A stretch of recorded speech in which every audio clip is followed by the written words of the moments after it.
चुड़ैल का साया था जिससे उस गांव के लोगों की जिंदगी ही बदल गई। आइए देखते हैं कि गांव के लोगों के साथ क्या हुआ था। एक दिन गांव की 3 औरतें जिनका नाम श्यामा, रूपा और सपना होता है, आपस में बैठकर बातें कर रही होती हैं। अरे रूपा बहन, मैं तुम्हें क्या बताऊं, मेरी सास ने तो मेरा दिमाग खराब कर रखा है। अगर मेरा बस चले तो मैं उसकी जान ही ले लूं। अरे क्या हुआ श्यामा बहन, इतना गुस्से में क्यों हो? शांति मौसी ने क्या कर दिया? हाँ तुम घर में अकेली हो ना, इसीलिए इतने मजे से रहती हो। हमसे पूछो जिनकी सास है, एक तो खाती है इतना, रोटी बना बना कर मेरे तो हाथ ही थक जाते हैं, ऊपर से हर काम में कमियां निकालती हैं। सही कह रही हो श्यामा बहन, मेरी कहानी भी कुछ कुछ तुम्हारी तरह ही है। मैं तो जरा सा अपने मर्द के साथ बैठ क्या जाऊं, पता नहीं कहां से बुढ़िया को खबर मिल जाती है, वहीं आकर सर पर खड़ी हो जाती है। हाँ ये तो चिंता की बात है सपना बहन, मौसी को समझाओ, नहीं तो दादी कैसे बनेंगी। रूपा की बात सुनकर तीनों जोर जोर से हंसने लगती हैं। तभी उनकी नजर एक गोलगप्पे वाली पर पड़ती है। गोलगप्पे वाली बहुत ही सुंदर होती है, उसे देखकर तीनों से रहा नहीं जाता और वो तीनों गोलगप्पे वाली के पास चली जाती हैं। अरे तुम तो औरत होकर गोलगप्पे बेच रही हो। ये तो पहली बार देखा है। अरे तो बहन इसमें बुराई क्या है, कोनो गलत काम थोड़ी ना कर रहे हैं, मेहनत कर रहे हैं। वैसे आप लोग खाओगे गोलगप्पे? बातें तो बहुत अच्छी बनाती हो, चलो देखते हैं गोलगप्पे कैसे हैं। उसके बाद श्यामा और सपना दोनों गोलगप्पे खाने लगती हैं और रूपा वहीं खड़ी हो जाती है। रूपा को ऐसे खड़े देख गोलगप्पे वाली बोलती है, अरे बहन आप नहीं खा रही गोलगप्पे, क्या हुआ? कहीं आपको अपने फिगर खराब होने का डर लग रहा है क्या? अरे नहीं नहीं, ऐसी बात नहीं है, मैं बस बाहर का सामान कम खाती हूँ और कोई बात नहीं, इन दोनों को खाने दो। श्यामा और सपना गोलगप्पा खाने के बाद बोलती हैं, अरे वाह गोलगप्पे वाली, क्या गोलगप्पे हैं। मुंह से तो स्वाद ही नहीं जा रहा, मजा आ गया। ऐसे गोलगप्पे मैंने जिंदगी में कभी नहीं खाए।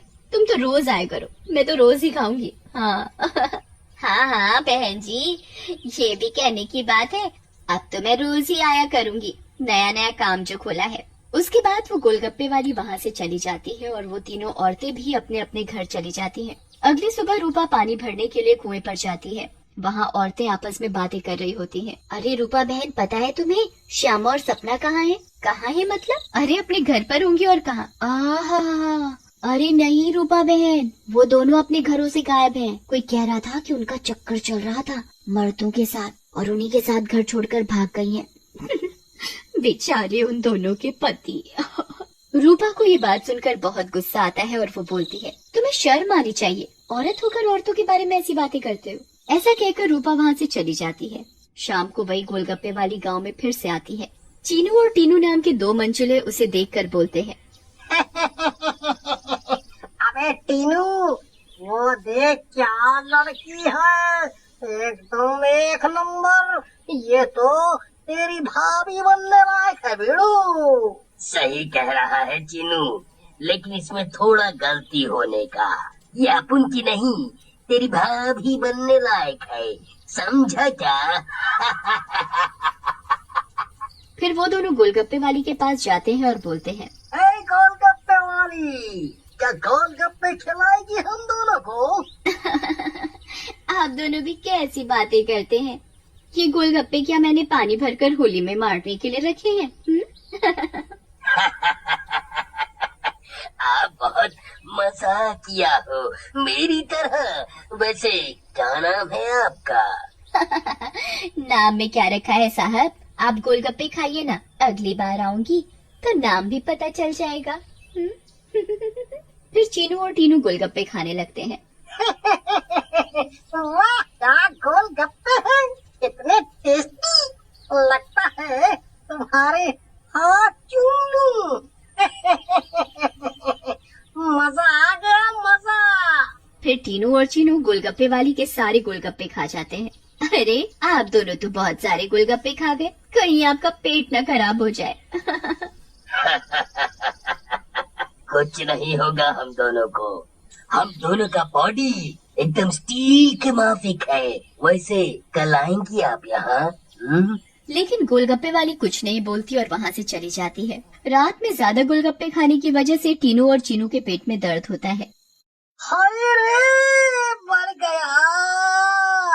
अरे चीकू भाई, ये लड़की का चक्कर अरे अपन दोनों के लिए भारी पड़ गया रे। बहुत तेज दर्द हो रहा है पेट में।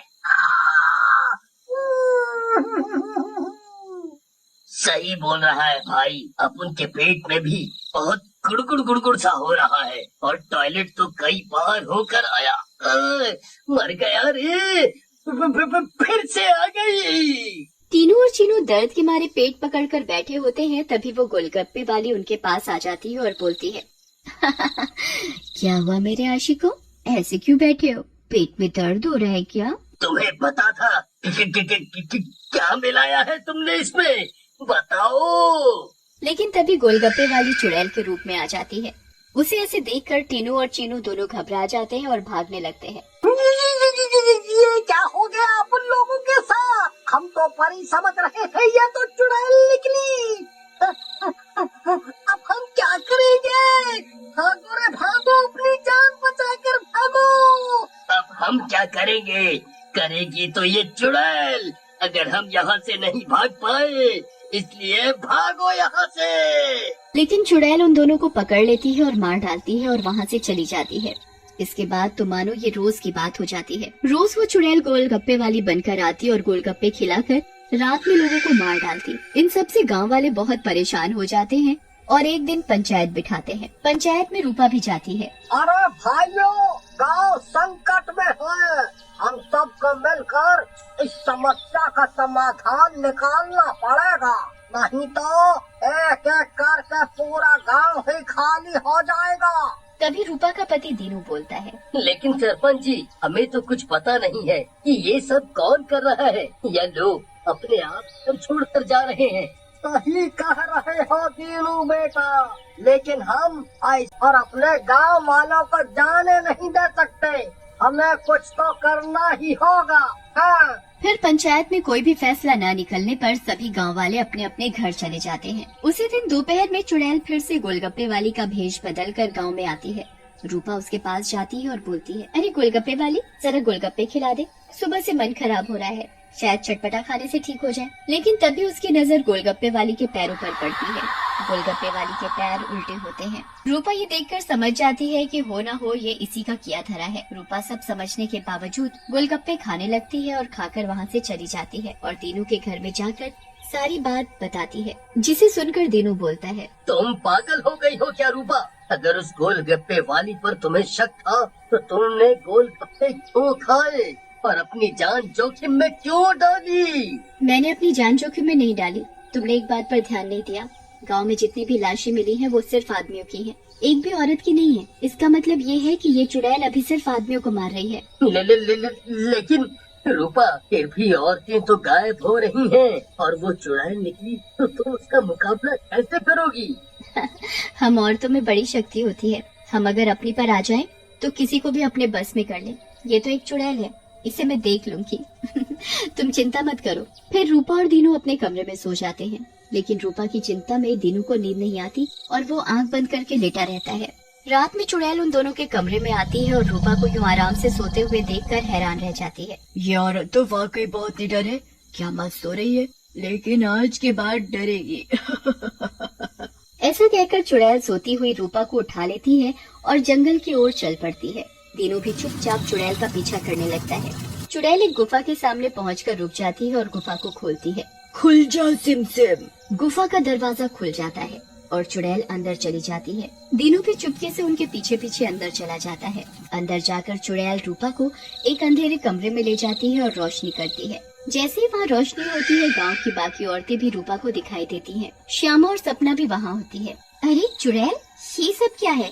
गांव की औरतें, तुम ये क्या कर रही हो? लेकिन चुड़ैल कुछ नहीं बोलती। रूपा बहन, ये चुड़ैल पूर्णिमा के दिन हम सब औरतों की बलि देगी, बचा लो हमें। ये बचाएगी तुम्हें। इसकी जान तो खुद खतरे में है। तभी वहाँ दीनू आ जाता है और बोलता है, रूपा की नहीं चुड़ैल, बल्कि तू खतरे में है। दीनू सब औरतों को जलती मशाल दे देता है। चुड़ैल, तूने हमको और गांव वालों को बहुत परेशान किया है, गोलगप्पों की कसम तुझे छोड़ेंगे नहीं। ऐसा कहकर औरतें चुड़ैल के ऊपर मशाल डाल देती हैं और चुड़ैल जलने लगती है। मुझे जाने दो।